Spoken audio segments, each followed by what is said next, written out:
Portland, Oregon. Tucked away in southwest Portland is a two-story house. For the outside, it doesn't look like anything fancy. On the inside, however, is a restaurant that has captivated the Portland Trail Blazers franchise for years. "I always tell people," said former Blazer Clyde Drexler, "there is this place you got to go to that is not going to blow your socks off outside, but you'll love the food." Cafe Dewberry. Cafe Dewberry is a family-owned restaurant that is just down the street from the Blazers' old practice facility at Lewis. Mike Anderson and his wife Lydia opened it in 1984 and had 5 children who have all worked there too. Mike Anderson can rattle off the go-to orders from different Blazers. Drexler: 2 orders of French toast and ham or pepper steak. Rasheed Wallace: a breakfast eggs combo with pepper steak or salmon. And it's not just their Blazers who have enjoyed the food and company of the Anderson family. Mike Anderson said basketball legend Bill Russell has eaten at Cafe Dewberry multiple times after being introduced to the restaurant by Drexler. The Boston Celtics icon's typical visits, which have become less frequent as he has aged, came during pit stops on the long drive from Seattle to California. "One of my cherished customers was Bill Russell. He used to come here all the time," Anderson said. "Sometimes I didn't know that he was in here because I was so busy, but then I would hear this laugh. I was like, it's Bill." My heart started to pump because he is my hero. The entire Detroit Pistons team in the mid-2000s, NBA scouts and executives, and Golden State Warriors forward Kevin Durant have also stopped in to enjoy the French-American cuisine. "To this day, Cafe Dewberry is always my first stop whenever I make it back to Portland," said former Blazers forward Scottie Pippen. Drexler was the first Blazers player to eat regularly at Cafe Dewberry after Dr. Bob Cook, a former Blazers doctor, invited him. "Cook used to bring fish to the restaurant that we cleaned and cooked for him. It was farm to the table before farm to the table. Everybody tries to say that now, but Dewberry was like that in the 80s, Drexler said. "They have the best French toast in the world, and it came with potatoes that were phenomenal and fresh strawberries and raspberries. I'd get a side of ham and a big glass of milk. I couldn't wait to get there. It was my pre-game meal and what I wanted most mornings when I got up. All my kids loved it too." Former Blazers star Clyde Blazer with the late Lydia Anderson and her family. Courtesy of the Anderson family, Drexler went there so often that his family became close with the Andersons. "The whole family, the daughter, the son, I knew them all," Drexler said. "They were like extended versions of our family. Sometimes I would bring my kids for breakfast and Mike's son would join us for the day afterward. I'd bring him back before they closed. They were like family." Eventually, the Blazers' all-time leading scorer was joined by his teammates, including Terry Porter, Buck Williams, Jerome Kersey and Kevin Duckworth, Mark Bryant and Tracy Murray, for breakfasts. Porter, who enjoys the French toast and 2 eggs over easy, said the Blazers bonded over those meals. "Clyde, Buck and myself all lived in the same area," said Porter, now the University of Portland's head men's basketball coach. "We would stop there on our way back after shoot-around or before. That was before the days of having a chef making your breakfast in the practice facility. We had to go make it ourselves then. It became part of our game day routine. We would sit there and talk about our opponent, life, and hang out." While Drexler was the ringleader for the Blazers at Cafe Dewberry, he often drove his teammates crazy with his tardiness. "He was always late to everything," Anderson said. "Everyone would always give him a hard time, especially Buck Williams." Blazers players often placed to-go orders too. "They would sit in the stairways and customers would have trouble moving around them," Anderson said. "They would all sit there and hang out because it would be raining in Portland."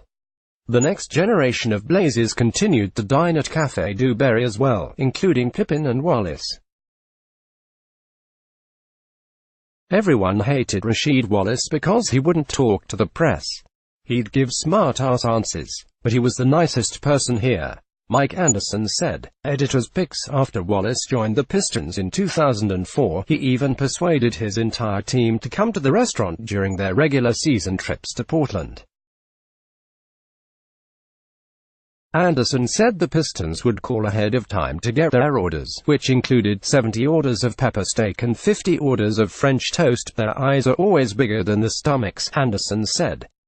I've never seen players in the NBA eat more than a third of their food.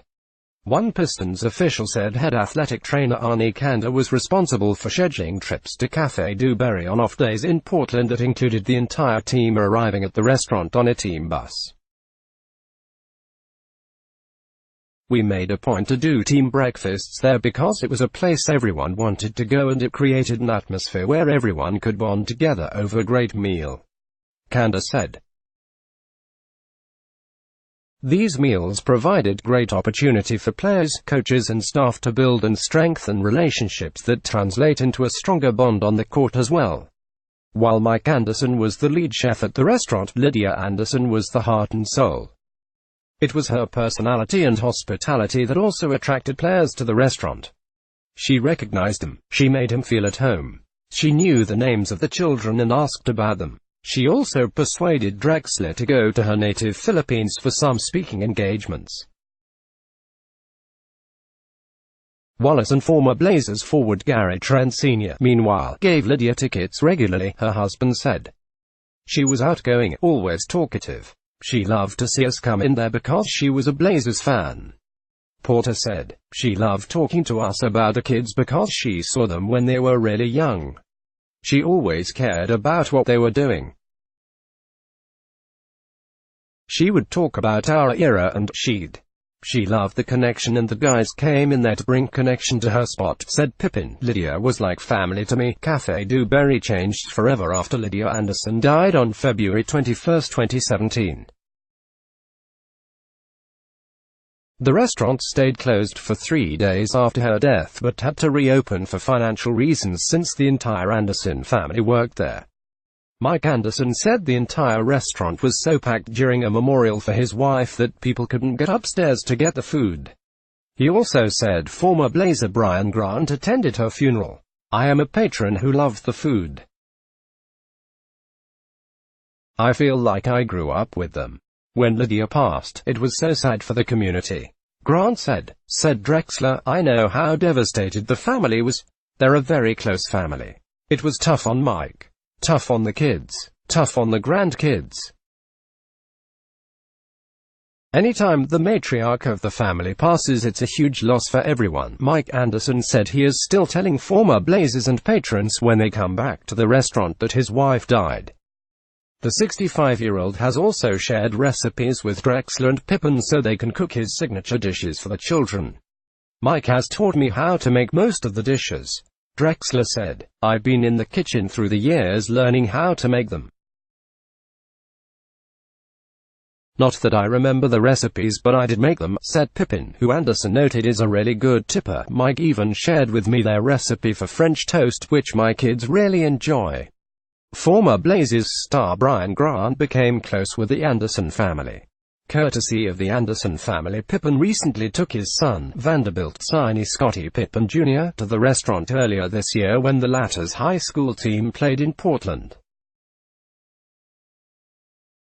Anderson said his business has fizzled with the current Blazers players outside of Gary Trent Jr., who was introduced to the restaurant by his father. Trent Jr. said the current players don't go because they don't know about it. Still, plenty of people around the league continue to visit when they're in town. Ed Davis, who played for Portland from 2015-18 and currently plays for the Brooklyn Nets, loves the baked bread on the kitchen counter.